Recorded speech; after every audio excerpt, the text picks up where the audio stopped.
Okay, let's jump right into this explainer and demystify what is, let's be honest, arguably one of the most high stakes, time sensitive processes you are going to face when moving. We are talking about transitioning your driver's license and vehicle registration to Service, Oklahoma. So, if you're staring at a massive mountain of paperwork right now and wondering where on earth to begin, you are in exactly the right place. Let's get it sorted. First off, welcome to Oklahoma. You've unpacked the boxes, maybe you've even found your new favorite local coffee shop, but beware, because the bureaucratic clock starts ticking the absolute second you establish residency. And state law defines establishing residency pretty broadly. The exact moment you secure employment in the state, register to vote, or enroll your kids in a local public school, the state officially considers you a resident. And just like that, you are instantly on the clock. And if you procrastinate on this transition, well, you could face daily financial penalties. We see it literally all the time. People get completely turned away at the licensing desk simply for having the wrong paperwork. They miss a deadline, and suddenly they owe the state extra cash just for dragging their feet. No way we're letting that happen to you. We're going to get you fully prepared so you can keep your hard-earned money right in your pocket. To make sure you completely avoid these common traps, we've structured this explainer into a 5-part survival guide. We'll cover 1. Beat the moving clock. 2. Vehicle registration before licensing. 3. The 3 document pillars. 4. Teens, CDLs, and motorcycles. And 5. Calculating your transfer costs. Let's dive into part 1. Beat the moving clock. We need to look closely at the statutory deadlines for relocation. Now, what is incredibly interesting here is the split timeline, and it catches so many people off guard. If you're already a current resident who's just moving from one town in Oklahoma to another, you have a really tight 10-day window to update your address on your driver's license, just 10 days. But if you are a brand new resident moving in from out of state, you have exactly 30 days to title and register your out-of-state vehicles. So lock those numbers in your head right now. 10 days for local moves, 30 days for new resident vehicle registration. That 30-day deadline brings us perfectly to part 2. Vehicle registration before licensing. This is the mandatory bureaucratic sequence. This is crucial. There is a strict legal sequence you absolutely must follow, and I promise you, it trips up thousands of new residents every single year. Step 1 must always be the vehicle. You literally cannot get your Oklahoma driver's license until you have physically registered your out-of-state vehicle with a Service Oklahoma location or a licensed operator. Think of it as a strict 1-2 punch. Vehicle first, license second, period. And there's a brilliant reason why this sequence actually exists. Under Oklahoma Title 47, holding an Oklahoma driver's license while driving a car registered out of state is technically considered a presumptive traffic violation. The state literally forces this specific order of operations to protect you from technically breaking the law the exact moment they hand you your new ID. Makes a lot of sense when you think about it, right?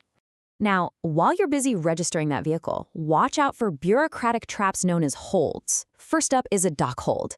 This annoying little trap happens if your original title is stuck with an out-of-state lender and you only brought paper copies. Good news is your car is still legally drivable. Bad news? You won't get a permanent Oklahoma title until that loan is fully paid off and the original physical title is handed over. Then there's the SI hold.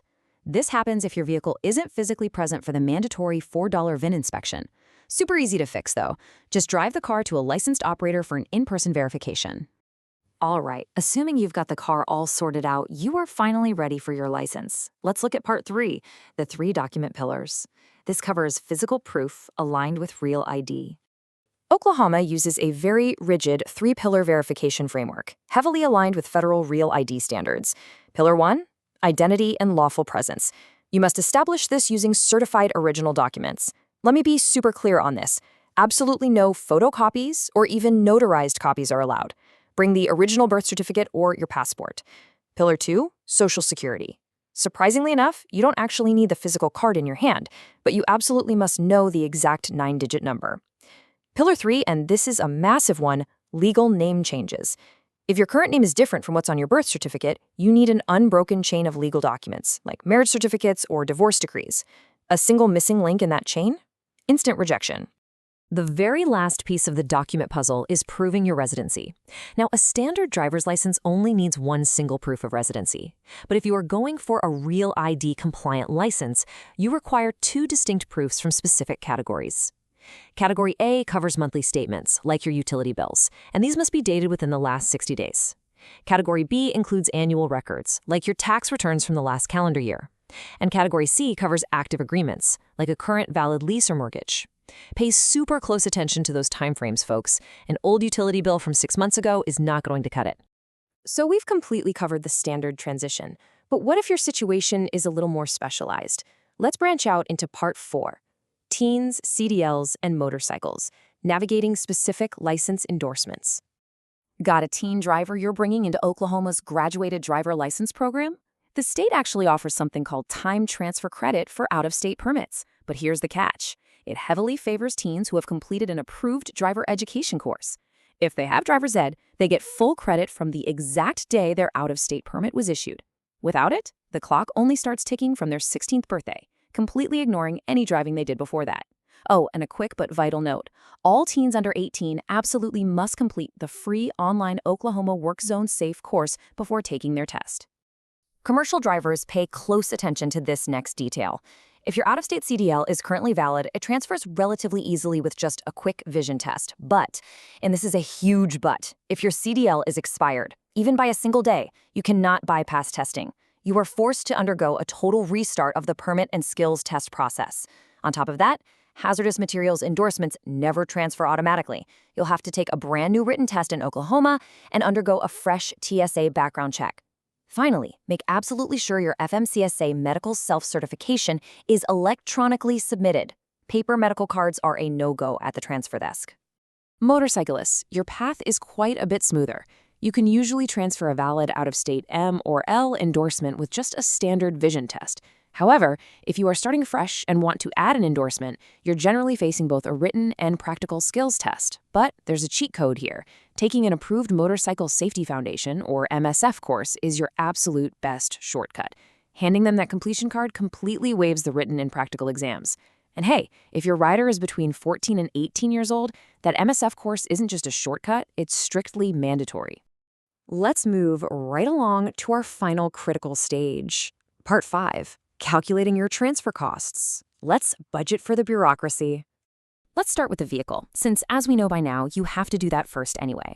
For a standard passenger vehicle or SUV, budget for a $96 annual tag fee, an $11 title fee, and that mandatory $4 physical VIN inspection we talked about earlier. Keep in mind, those are just the flat administrative fees. You are also going to have to pay varying excise taxes, and those are calculated based on your specific vehicle's age and its current retail value. Once the car is all registered, then you pay for the license itself. Your standard driver's license, which includes a real ID, is going to run you $42.50 for a 4-year term or $81 for an 8-year term. CDLs obviously cost more, hitting up to $138 for an 8-year Class A. But here is a fantastic financial perk. Standard licenses and IDs are completely 100% free of charge for applicants aged 65 and older. And keep in mind, how you actually pay matters. If you swipe a credit or debit card, you are getting hit with an unavoidable 2.25% plus $2 processing fee. But far more importantly, we need to look at that $100 penalty cap. Like we discussed way back in Part 1, failing to register your vehicle within that initial 30-day window will accrue a $1 per day penalty. That penalty maxes out at exactly $100. Seriously, don't hand the state a free $100 bill just because you lost track of time while unpacking. Which leaves us with this final thought. Oklahoma is modernizing, and fast.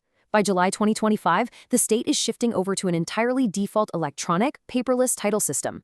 The old days of shuffling thick stacks of paper titles in a physical office are rapidly coming to a close. So, as you look at this relocation roadmap we've just laid out for you, are you prepared to gather your physical, certified documents today, beat those strict deadlines, and successfully navigate this transition? Or are you going to risk falling right into that Day 29 penalty trap?